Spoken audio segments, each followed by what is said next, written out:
All right, what is going on, everybody? Welcome to another episode of Talking Buffalo, your weekday daily driver for Buffalo sports talk and more. I'm your host, Patrick Moran. Thank you, as always, for locking in, whether you're listening to us on the audio side, whether you're checking us out on the video side. I appreciate you all very, very much. Recording this a couple days in advance, but this episode is dropping on Friday, Black Friday, the day after Thanksgiving. I am joined for a second consecutive day by my good friend Anthony Marino from Buffalo Rumblings. You know, I hate saying what's going on. I know what's going on, man. We literally just talked to tape an episode like 10 minutes ago. Buddy, what is going on, man? It's good to be back, man. It's good to be back. You know, after a whole 10 minutes. Yeah, after a whole 10 minutes. All right. So, like I said, we dropped the Thanksgiving episode yesterday. We talked primarily about the Bills offense, Gabe Davis more specifically, had a little bit of Thanksgiving fun. Now Thanksgiving is over. I got to start here. Bills Eagles previews coming up. We're going to do our predictions and all that other stuff as well. Is it officially now Christmas season in the Marino household? Thanksgiving's over. It's Black Friday, or do you wait to December 1st? When is it Christmas season to you? Yeah, at the time of the recording, it is not Christmas season yet, but I think once we get to Friday, it will be, right? So when you kind of like flip that switch, and sometimes it just depends on the year, right? Thanksgiving feels a little bit early this year. I think, people would agree from that standpoint. So, as you look at that, it's just we have a few, like the candles up in the window right now, but that's it. The tree is not up yet. The decorations are not up. That'll probably happen on Friday or Saturday. Yeah. And then it'll be full steam ahead. Yeah. So again, we're taping this Wednesday. People are going to be listening to this, watching us on Friday. And as you're listening or watching, I promise you my tree is going to be going up. I've resisted. Last year, I put it up at the beginning of November, and I was like, this is too much, just too soon. Didn't do that. But we're doing it this year. My wife, my son, his girlfriend, my daughter's coming over, making a whole day of it. All the decorations are going up, all of them on Friday. The tree, everything. Black Friday. Are you a Black Friday shopper? No. Me neither. I am not. One year I was a Black Friday shopper because my wife sent me out to do something. And it's like, when it comes to the shopping, she does the vast majority of this stuff, but anything technology related is on me. And there was one Black Friday, I can't remember how many years ago. It's like, we were getting a TV for the kids, right? For like their video games and stuff like that. And it's, $110 TV special Black Friday type of thing. So she's like, you need to go out and get this TV. So Black Friday, I went from the Walmart to the Target, back to the Target to get this television. And I'll always remember this year. Then it was Christmas Eve, and we realized like there was something with the TV that it didn't have like enough inputs or something along those lines to work. And on Christmas Eve, I was back at the same Target, the same Walmart, going back and forth, returning the TV. There was like some Christmas Eve special, which was like ridiculous, same price, like bigger television, more inputs, whatever that you needed. And that was literally the 1 year that I've messed around with any of that. But no, Black Friday is nothing to me. Nah, me neither, man. I have never, ever been to a Black Friday myself. My wife and some of her friends used to have a tradition where they would go shopping on Black Friday. We were just talking about it, my wife and I, a couple of days ago. Not that we have everything in the world that you could ever need, but I'm thinking in my mind, I'm like, what do we really like? Whether it's for one of the kids, there's nothing that they really need that we plan on getting them that requires, and they're not, I say kids, but by kids, I mean, my daughter's 25. My son's going to be 21 a couple of days before Christmas. There's not really anything that they don't have that they really need that requires going to get something on Black Friday. And there's nothing in our house really that we need that I'm like, man, I'm going to go sit there and potentially wait in line for a long time or have to fight with other people to go get a TV. Maybe 6 months ago would have been one of them. But since then we got a big TV, which is funny. Ant. I mean, we got a 75-inch TV in our house now. And I was at Best Buy a couple of days ago, and those are almost already getting old. It's crazy how quick they just keep going up. I seen at Best Buy, and I don't mean just like one or two, like a ton of like 86-inch TVs. I guess that's going to be like the next thing. It's like, God, as soon as you get 75 and you think you're living like the king of the world, that's nothing now, because now I see 86-inch TVs everywhere. Just wait a couple of years. Everybody, 5 years from now, we'll probably be out of style if we don't have like 100-inch TV or something like that taking up 3/4 of our living room wall. It's crazy. I'll be ready for it, man. I'll be ready for it. I am a Cyber Monday guy, though. I think I've gotten, between my two kids, probably 12 maybe things I've already gotten for gifts. A couple bigger things, mostly smaller stuff. I have not been in one retail store this season. Every single thing I've gotten has been on Amazon or Best Buy, or I think I went on the Commerce website to get my. Well, she's not listening. Shit, I might have just spoiled a Christmas gift for my daughter right now. I never thought of that. She ain't listening to this shit anyway. But anyway, yeah, man. Do you order like stuff online Christmas time? Do you trust it enough? I mean, let's put it this way. I trust it enough because sometimes it's like, if you're looking for something in this area and your kid wants a whatever, like a Boston Celtics jersey, like, yeah, they don't sell those in the upstate New York area. So there's certain things you have to order. But my wife, she's the one that does so much of the shopping. She's still, I'll say, a little bit traditional, where it's like, hey, still wants to go out and see what's out there, because something maybe will catch your eye. Like, again, the kids get old enough, they tell you what they want, but you don't want it to just be like, hey, here's, you got to have a surprise or two kind of mixed in there. But that's much more on her. For me, it's like, yeah, I'll go knock around, a little bit, but I will be at like Dick's Clothing and Sporting Goods like the minute they open, so there's nobody there and it's less crowded and just, kind of all that. So yeah, listen, man, I will stay away. I will eventually do some retail shopping, but it won't be on Black Friday. I'll pay a couple more bucks to get a couple hoodies or whatever it is that I go to get. I don't like the spirit of Black Friday. Maybe it's changed now and over the last couple of years, but I've seen news stories. People spend their Thanksgiving camped in front of a Best Buy or whatever at the mall, waiting for the mall to open so they could save money. I'm like, do you just want to skip Thanksgiving to go save money on Black Friday? That bothers me a lot. Yeah, and I think that part was always different. That always felt weird. But you know what I do like when you talk about shopping, and I kind of think about this, I do like going to the smaller local type of shops, right? So, in town, here's the place that, like, a great gift shop where, different vendors, everything handmade, like those types of things. I'm very much in the, if I'm going out shopping, I'm doing the kind of the local side of things, or even if it's like, hey, if you got to do some gift cards, like support the local restaurants, because to me that's an important piece, and and I think it just goes a long way. Absolutely, man. And look, I'll still I already have done the majority of my shopping online, and I'll continue to get some stuff online. But when it comes to the Buffalo stores, like Buffalo merchandise, 100%.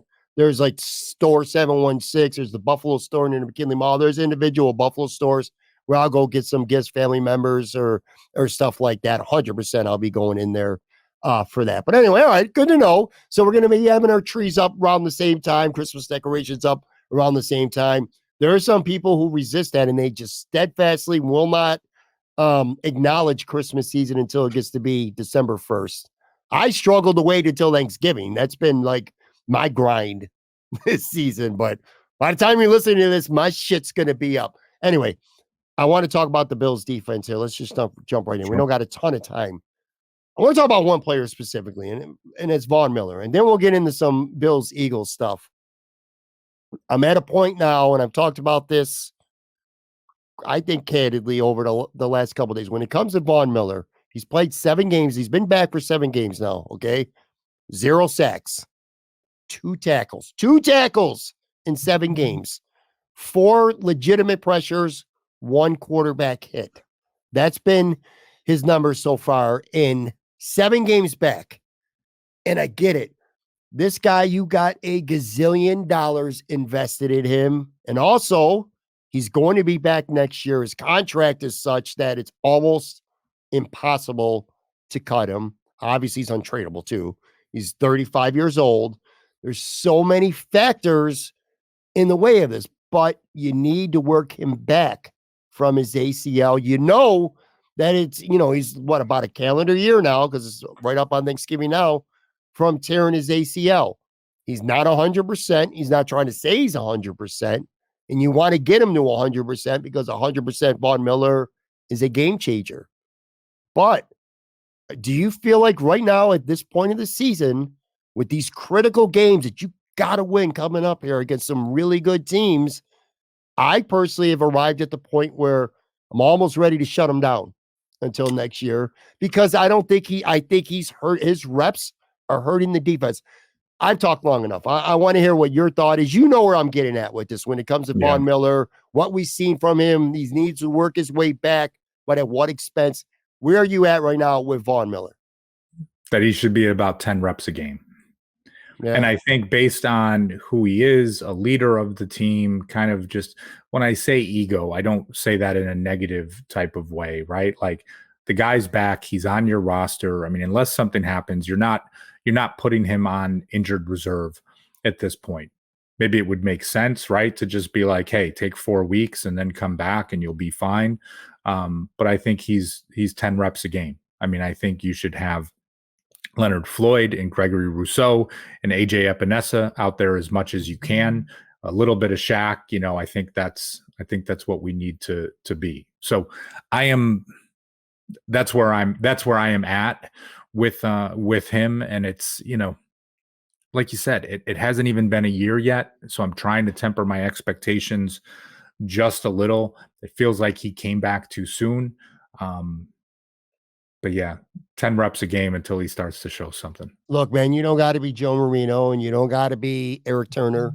You can watch the games and you could see he doesn't have that cut right now. Like he's either trying to bull rush. You're seeing some glimpses here and there for sure. But for the most part, he's either just running directly into the tackle or he's running 10 yards past the quarterback because it's like he doesn't want to he doesn't want to plant. I think it was Joe Biscaglia, which I never thought about. He brought up a good point. He's still wearing that bulky knee brace.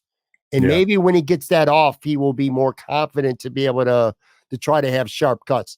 That said, you got to win these games. I'm not done with Von Miller. I'm not sitting here telling you that, or people watching or listening, that I think Von Miller's washed up and done.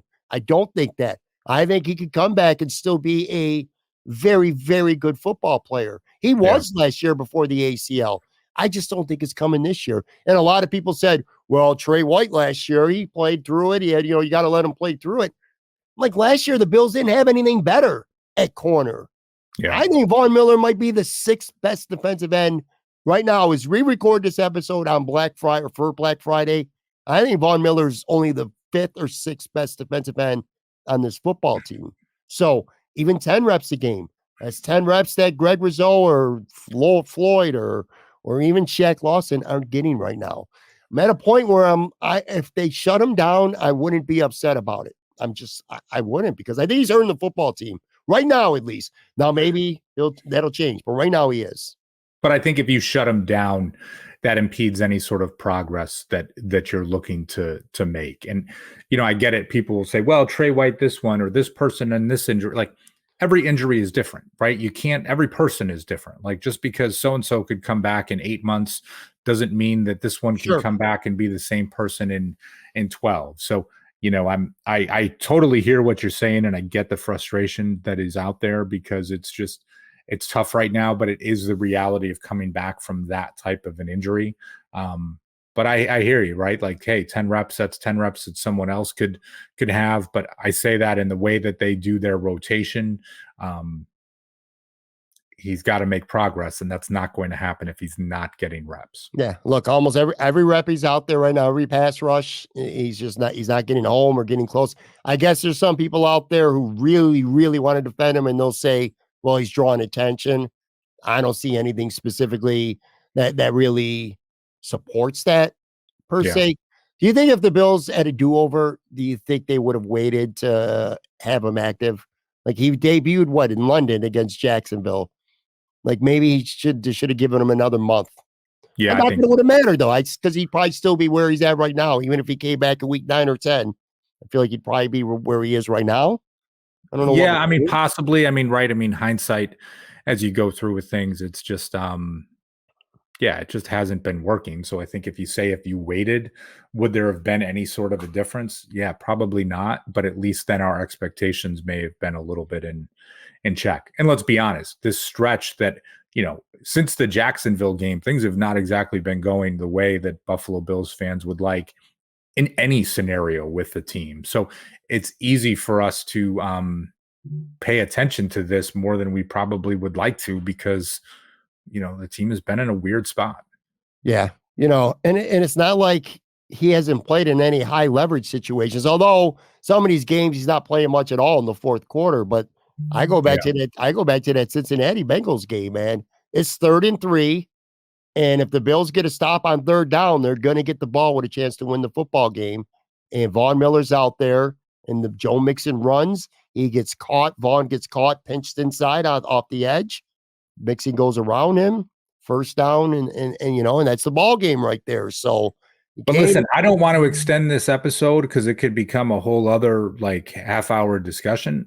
That's not a Von Miller problem. That's a Sean McDermott problem. Sure, He should not be on the field Great.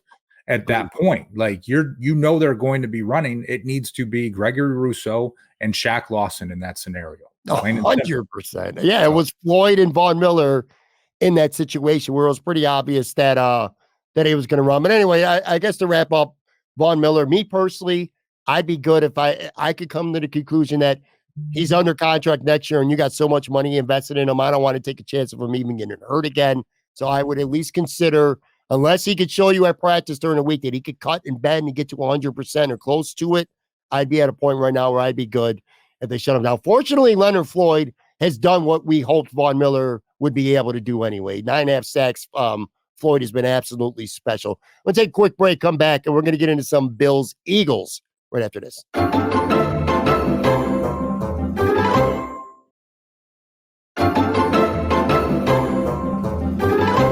All right, I'm back here with Anthony Marino from Buffalo Rumblings talking Buffalo Bills, Philadelphia Eagles. I got a confession to make to you too, buddy, and to everybody watching and listening. We're taping these back-to-back on Wednesday. We dropped Thanksgiving yesterday, Black Friday, obviously. We're dropping here on Friday. I'm used to having an hour to an hour and 10-minute or so conversation with you. That typically when I have a guest, those are the length of the episodes. I kind of got my comfort zone there. So it's like I almost feel like I'm rushing because I want to get through stuff because we decided, with it being the holiday week, people really are not going to have an attention span to be listening to a 75-minute podcast on Thursday or Friday. So I'm trying to make sure I don't forget anything or that I don't rush too much through something. But I don't know how people can have these short episodes, Anth. I don't know about you. I talk way too damn much. Dude, I love it when I listen and it's like, hey, I'm doing a solo episode. It's going to be just a quick one. And then it's a 47-minute episode. When I would do my show solo, usually it's like, hey, this is a 15-minute, you're on your way to work. You're going to the grocery store. We're going to get in. We're going to talk about what we need to. We get out. You got a gift, man. I could not do that. So. I don't shut up. That's the problem. I did that just Tuesday. I taped an episode for Wednesday, a solo episode. I said told myself I was going to keep it to 30 minutes or less. It ended up being 44. It's just the way I go. But anyway, all right, let's get into some Philadelphia Eagles because this team has got the best record of football. A lot of people will tell you that they are the best team in football, and it'd be pretty hard to argue against that. They're 9-1, which is funny because they're one loss. The one team, the one quarterback that beat them this year is Zach Wilson. That just tells you how crazy the NFL could be. But anyway, they're 9-1. This is an offense that has scored 30 points or more 4 times. They've scored 23 points or more in 8 of their 10 games. They score a lot. They keep games close. 5-1 in 6 one-score games this season. They know how to win football games. They're not really killing teams. Their largest victory this entire season was 14 points over Miami. So the Bills have run over a couple teams and blown them out. Philly really hasn't done that.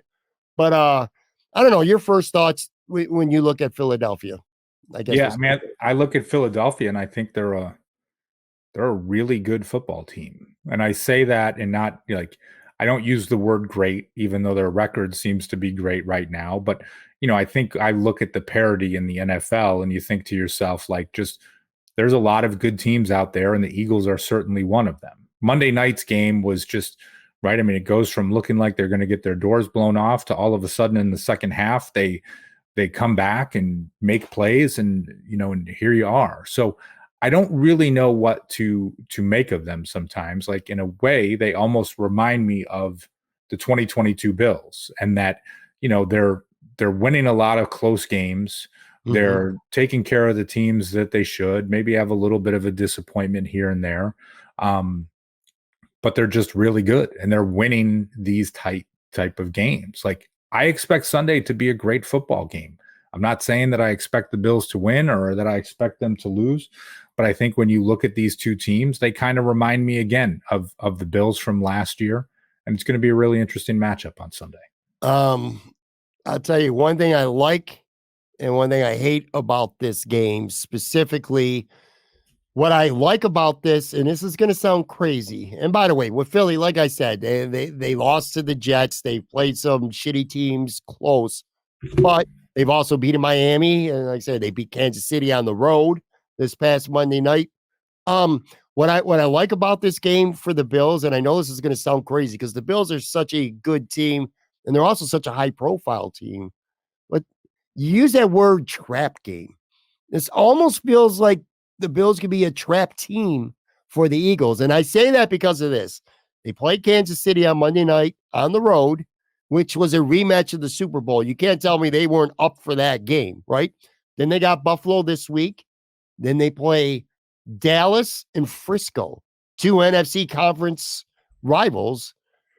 If there's a game, look, you can't get up 100 for every single game. It's just the way it is in sports. Yeah. You know what I mean?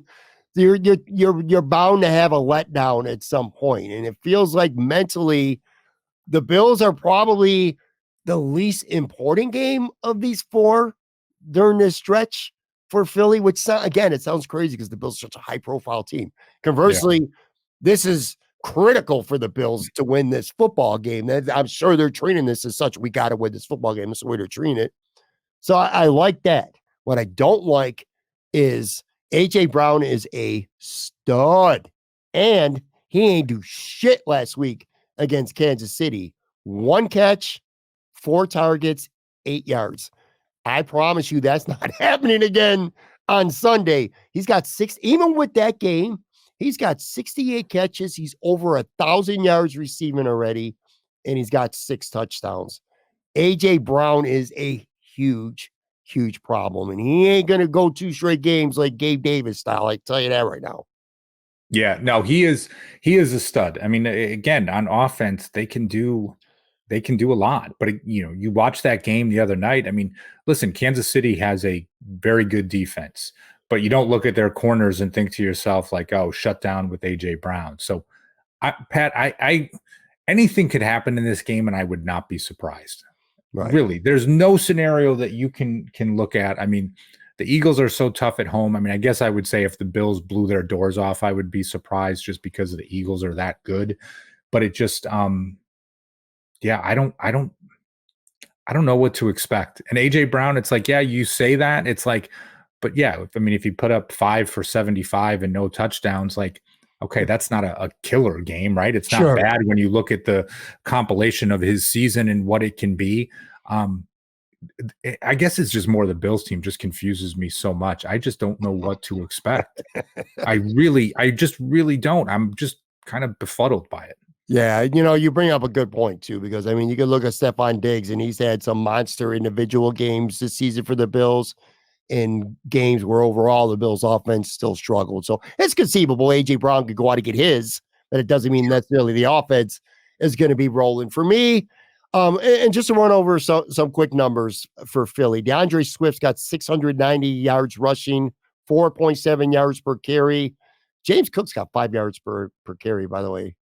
I didn't realize how good he was. And then I say that because I saw him last night. I forgot to tell you this. Probably should have told you this on yesterday's episode. He was at Imperial Pizza. Nice. And he hung out there. He was with, I don't know if it was another player or not. I didn't recognize him, and he was with a woman and a child. But anyway, yeah, he was up there for a good half hour, 45 minutes. Didn't have a conversation. Pretty nice dude. But anyway, big James Cook guy. And shout out Imperial Pizza there, one of the Awesome. sponsors of this episode. Anyway, back to DeAndre Swift. He's had a really good year. Jalen Hurts, his 345 yards rushing, 9 touchdowns. Brotherly shove. Get inside that 1 yard line, what's coming, whether it's for a touchdown or if it's 3rd and 1. I mean, that's an effective thing they do. Defensively, their front four, man, it is so good. Hassan Reddick's got 8.5 sacks. Josh Sweat, 6.5. And then those defensive tackles, Davis, Jalen Carter, the rookie, and Fletcher Cox. God, good Lord, man. That is some talent there. I got 2 keys for the Bills, and I'm sure you probably agree. There's number one, I just talked about their running game. I think they're going to try to run the ball on the Bills. The Bills' run defense is going to have to be stout. Big games from Ed Oliver, Laval Joseph. Been a couple weeks now. I think this might be the game where, I want to see Laval Joseph do some good things. Philadelphia offensive line is really good too. So stopping the run is going to be a key. And then Buffalo Plus. You know that podcast with Dan Fates and Jenna Cottrell and Mike Catalano. Oh, sure. Listen all the time. I love that show. By the way, that might be my favorite Buffalo podcast. No disrespect to all of them, but they're entertaining and really informative. Anyway, they had an episode yesterday. I don't remember the person, but they had a Philadelphia reporter on, and he said their weakness is their secondary. Like, if there's an area of the Philadelphia team you can exploit, it's their secondary. James Bradbury, corner, has had a bad year. This could be a Josh Allen game. I know any game could be a Josh Allen game, but I was listening to that episode actually this morning while I was walking the dog, and that kind of goes to the point when you were asking me earlier. We talked about Stephon Diggs, and it's just like, I'm not really concerned about his stat line from the last game, because I think this is a game where he can get peppered with targets and catches and really put together a good performance. Now, again, am I saying it's going to be, 2 touchdowns and this and that? But, I could see him with 9 receptions for 110 yards and really making some moves against this team. And I do think with this game, this has the potential to be a Josh Allen game. You talk about how good their defensive line is. They might be making things a little bit uncomfortable out there. He might have to roll out of the pocket. They might, by design, roll him out of the pocket right from the beginning. And I think we've seen sometimes that's where he's at his best, right? I mean, the term backyard football kind of gets overused a little bit, but hey, if these guys are getting some penetration and he's got to move around and, Diggs is moving to get open, yeah, I could see Josh having some fun out there on Sunday and putting together a good stat line. Bold individual prediction. I'm going to tell you now, Gabe Davis is going to have more than 70 yards receiving. That's my individual bold prediction for this game. He's going to be in this game plan this week after not being in the game plan at all, literally, because they didn't even have a target against the Jets. He's going to have 70 yards and more receiving. That's my individual bold prediction. Speaking of, let's get to our predictions for this game. Pretty confident I know where you're going, but I'm going to go through the process of asking you anyway, man. Give me a game prediction. Yeah, I'm going to go 31-28 Eagles. Wow. And I know. And listen, I always feel confident that the Bills are going to win, and they can certainly win this game on Sunday. With it being in Philadelphia, I'm a little the Eagles are good at home, and the Eagles are a good football team. It kind of gives me a little bit of that same vibe of the loss 2 seasons ago to the Tampa Bay Buccaneers, where it's just like, okay, you could have and should have won that game, right? I'm not saying you get down early and then you have to come back, but where this could be a little bit of a heavyweight matchup. And even if you lose, and I'm not one for moral victories, Sunday could be a moral victory of just like, hey, yeah, we lost the game. We can go toe-to-toe with the Eagles. Because I look at all these games coming up. The Bills can beat Kansas City. They can beat the Cowboys. They can beat the Chargers. They can beat the Eagles. They can win these games. And I'm not saying they're going to win them all, but they belong on the stage with these teams. So even if they lose against the Eagles on Sunday, the sky is not falling, but I expect it to be a really good one. I am not going to lie to you. I am shocked right now. I am really surprised. I did not expect that. at all. You said something a couple of minutes ago that I agree with 100%. There is almost nothing about this game that would surprise me, whether it's Philly blowing out the Bills, whether it's a Philly winning a close game, whether it's the Bills winning a close game. I would be surprised if the Bills just came into Philly, like you said, and rolled them. But Yeah. besides that, anything else to me wouldn't be surprising. I'll say this. Looking at the schedule weeks ago, several weeks ago, I said there's two games that I don't think the Bills are the better football team on paper or matchup wise. One of them was Cincy, and the other one is this game. Yeah. And a couple weeks ago, what game? It was the Cincy game. You and I did this. You predicted the Bills. On our show, I predicted the Bills, and it just did not sit well with me. Yeah. Ended up doing another episode, and I switched my pick to the Bengals. Not going to make that mistake this time. I like Philly. I think Philadelphia is going to win this game. I got it 34-23. But again, on the premise where when they played the Bengals, I was really confident that Cincinnati was going to beat the Bills. I'm not really confident that the Bills can't or that Philly's going to beat the Bills. I think the Bills are very capable of winning this football game, and it would not stun me. I think the Bills need to win between Philly and Kansas City. This was my mindset. They got to win one of those two games between this and Kansas City. They got to win one of those two. And if they do, then they'll have 4 games left and maybe run the table, but at least have to win 3 for sure. And that probably gets you in the playoffs. They're at 6 right now. If you beat Kansas City or Philly, they get you to 7 with 4 left. And I feel like if you win 3 of those 4, no given, of course, but if you can win 3 of those 4, that gets you to 10. And I think 10 will get you into the playoffs. But anyway, yeah, I got Philly 34-23. I know you hope we're wrong too. Sure. I mean, I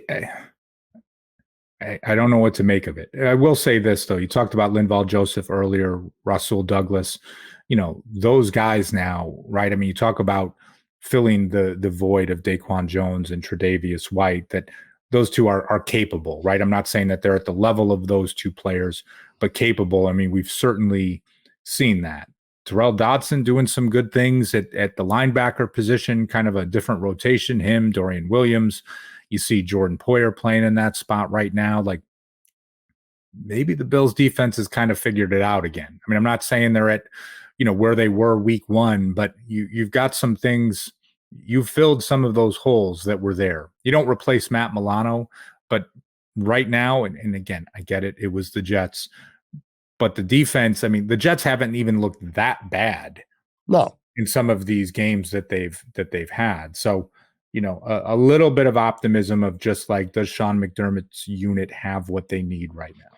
Dude, having optimism for the Bills right now is not stupid whatsoever. You go back, the Jets beat Philly. They should have beat Kansas City. The Bills look good.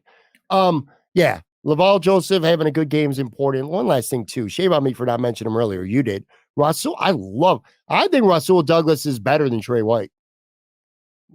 I mean, listen, I've watched him play football for like 1.5 games now. So it's hard for me to go to that level and jump to that piece. But I'm really glad they made the trade. Not a drop off. Put it this way, at least it's not a big drop off. It's not like it's not the difference between Milano and Dotson for sure, or even Jones or Joseph. I like Douglas a lot. He ain't going nowhere. But that's another conversation for another time. Before we get out of here, I know we're running a little bit late, but I didn't tell you about this, man. I got a little Christmas season gift for you right now. Before we get out of here, I know you are above all else a basketball guy. I know you love college hoops. We're in the same age bracket. We're in the same age range. I got you by a couple years. Yeah. But because it's being the Christmas season and college basketball starting, I wanted to run down for you real quick my top 10 favorite college basketball players of all time. Not going to deep dive into them. I'm just going to run through this list, take you down a little bit of trip of, a little bit of memory lane here. These are some names I'm sure that you know. Let me preface this too by saying I am a huge Big East guy. Growing up, I was a Big East basketball junkie, ACC as well. So on that note, I got number 10, and I took some time. I really put some thought into this, Anthony. I'm going to write these down. Well, you can record it off the thing or when you watch it back. Number 10, Allen Iverson, played in the mid-90s. I hate Georgetown, by the way. I've hated Georgetown my whole life, but Allen Iverson was just a different player. Loved watching him. Number 9, I jumped on their bandwagon for like 2 or 3 years. UNLV. Larry Johnson, 89 to 91. He was so good, and I just loved watching him play. Number 8, I was a point guard. I wanted to be a point guard growing up. Steve Alford from Indiana, 83. You're literally killing me here with Allen Iverson and Steve Alford so far. Like, just twist the knife. But I love Steve Alford. He was such a good shooter, and I kind of looked like him when I was a kid and he was in college. Number 7, again, going back to the Big East, I liked Syracuse a lot. Sherman Douglas. Never really amounted to much in the pros, but man, he was so fun to watch in college. Number 6, and these are going to be back-to-back guys from the same team. Chris Mullin, early to mid-'80s, loved St. John's. Again, I did not miss basketball games in the 80s with the Big East. Chris Mullin was sweet as hell, so I got him at 6. Number 5, his teammate Walter Berry, one of the sweetest college basketball players I can remember. That lefty dude just owned the glass. Loved watching him play. Number 4, Kenny Anderson, Georgia Tech, 89 to 91. By the way, I've had him on this podcast before. That was one of my favorite gets that I've ever had because I was such a big fan of him growing up. And again, I love the point guard position. Have him number 4. Number 3, Sean Elliott from Arizona. Loved him. He was such a smooth player. Suffered a bad knee injury with the Spurs. He was a pretty good pro, but he never became like, that stud, that great player. He won the Wooden Award in college. Loved him. And again, I wasn't a West Coast fan of teams and stuff, but I loved Sean Elliott. Number 2, going back to Georgia Tech again, Mark Price. Loved Mark Price. Dude, I was a white point guard, slow-footed and stuff like that. And guys like Steve Alford and Mark Price who could shoot the ball. I wanted to be like them growing up. So Mark Price was number 2. He was sweet as hell. And then number 1, going to Cuse, Dwayne the Pearl Washington, 83 to 86. He was so sweet. Never really became a good pro.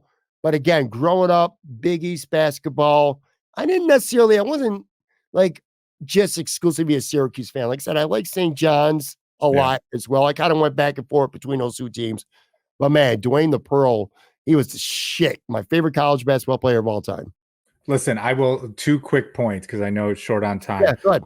Pearl Washington, I remember the exact moment I became a Syracuse basketball fan was because of him. The half-court shot at the buzzer to beat Boston College. That was the moment I fell in love with Syracuse basketball and college basketball. It was one of the greatest things. And, as a kid, sometimes there's just these stupid reasons why you like a team of just whatever. Watching that game at my uncle's house, who lived across the street with my dad, and it was in that instant that I became a lifelong Syracuse fan. Sherman Douglas, to your point, you look up his professional statistics, he put together a nice NBA career despite his size and physical limitations. Still did some really good things in playing with the Heat and even some work with the Celtics. So underrated, and I will argue no better pure point guard that I remember. Maybe Jason Kidd in his time at Cal, but Sherman Douglas throwing those alley-oops to Derek Coleman and Stevie Thompson and Ronnie Cycli. The best. Thank you for that. I almost put Carmelo Anthony on my list, but I was like, man, it's really tough to go with a guy who only played for 1 year, but he was sweet as hell as well. All right, that's going to do it. Make sure you follow Anth on Twitter at Anthony Marino. Thanks for doing back-to-back episodes with me, man. I appreciate you, and I hope we're both wrong about our game picks. I hope we're both wrong, too. I appreciate you as well, man, and hope all is good. All right, guys, I will be back live on Sunday night following the Bills-Eagles game. I'll have Tone Pucks with me. Talk to you then.